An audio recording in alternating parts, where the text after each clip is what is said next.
So all of our trailers have these charging ports on them on the outside. They've all got batteries in them to run various things. This is a dump trailer. But our solution for that is to keep them charged on the road. You can do 12-volt connectors, but we got a different system. Excuse the mess. We are right in the middle of job sites. In this truck we got a door permanently mounted for power tools. Tailgate's locked, you can't get in. But we have over here our inverter plug. So that's how you turn it on. That gives you 120 in the bed. It's a 2000 watt Pure Sine inverter, so you can run a laptop or whatever if you wanted to. And the enclosed trailer, that's more so when you would use it. Turn the heat on and use it as an office. That way all of the shore power is pure sine and you're not worried about frying nice electronics. We'll turn that off though. I will show you guys how that's all fished through the bed because that's where all of the work is. And then I'll show you what's going on up front.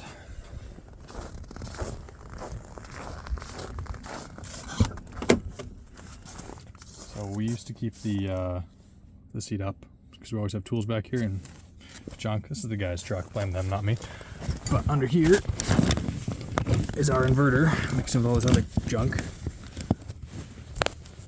So we've got our positive and negative leads. It's permanently mounted. There's a kill switch off on the right there, and that all feeds under the back. And those come out underneath the carpet and everything. Underneath these. This is a Chevy half-ton 2015. So these sills come up on the sides all the way along, all the way to the front.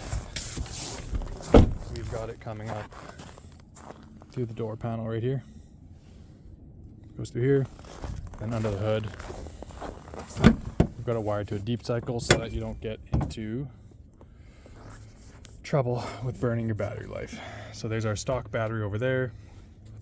Positive lead coming across, and that is going into just a little breaker, 120 amp breaker there. You can reset it, and that goes into this smart disconnect.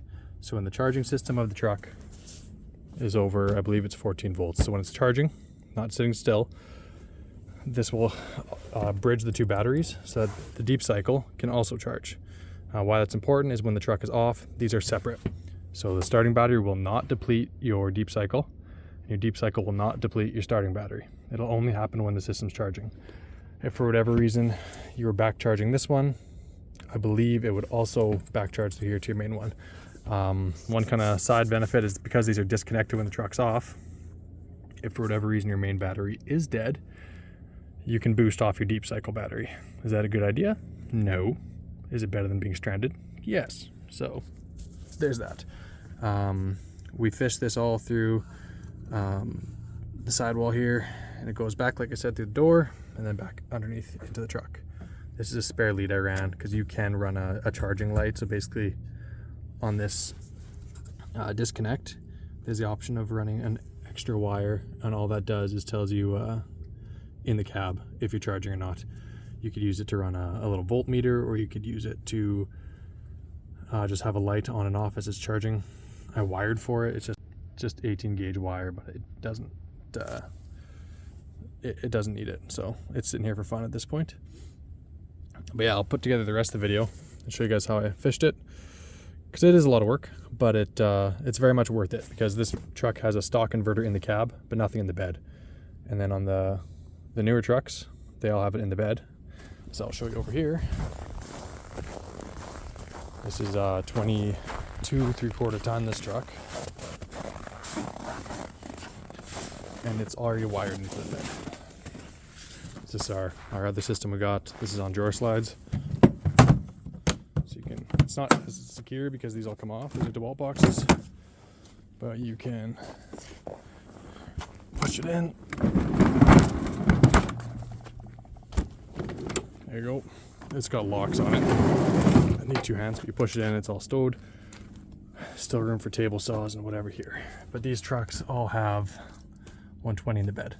Now this isn't 2000 watts like our aftermarket one. This is probably, I think, 400 or something on these trucks. If you have a Ford Lightning, you get like a couple thousand if you want, or I think they got a power system on some of the gas ones as well. But that is definitely the solution for charging trailers.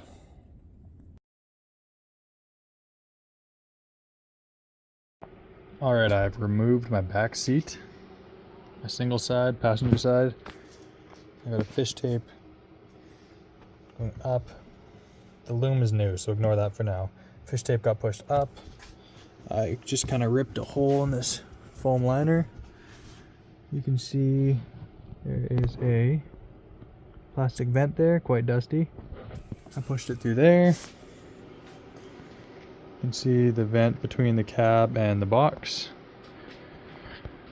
And then there is a grommet that I popped out on the top of the box at the very front. There is a height difference. You can see I squid down quite a ways to get down to the vent. Once I got that through, I took some 3/4 inch loom, taped up the end really well so it wouldn't split on me. And then I just have been taping as I go. I wrapped it around the fish tape so it's still at this end. I just pushed it and fed it. I used a long, flat piece of steel, 2-foot framing square, worked pretty good, just to kind of guide it down there. Stuck a hand inside here and just monkeyed around for probably 15 minutes. I had to snap a couple of little grills off in the vent, but worked out okay. And now I've got my loom pushed out by the floor. Here is my stud for my back seat. And then this is the mount for my jack that comes with it. I'm gonna try and pull some wires through here and I'll update you guys. All right, this is the remote cable for my Xantrex inverter. It's basically a flat Ethernet cable. This is 14.3 underground cable. I went underground just because it's going to be exposed between the box and the cab. It will be within the loom, but why take any risks? Go heavier duty, I guess. And I got that all taped up to my fish tape, so hopefully it works. As expected, fishing that through the wire loom absolutely sucks.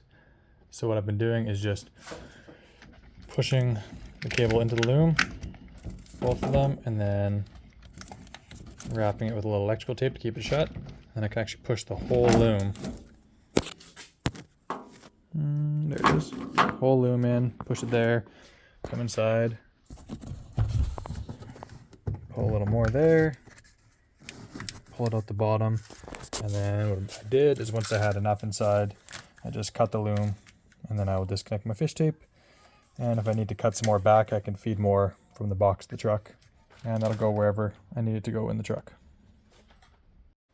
All right, I have loaded up this underground cable with liquid electrical tape, and that's just drying in there. Just want to make it a little bit more watertight. There's going to be a weatherproof cover on there. It's going to mount just above the hole I made here.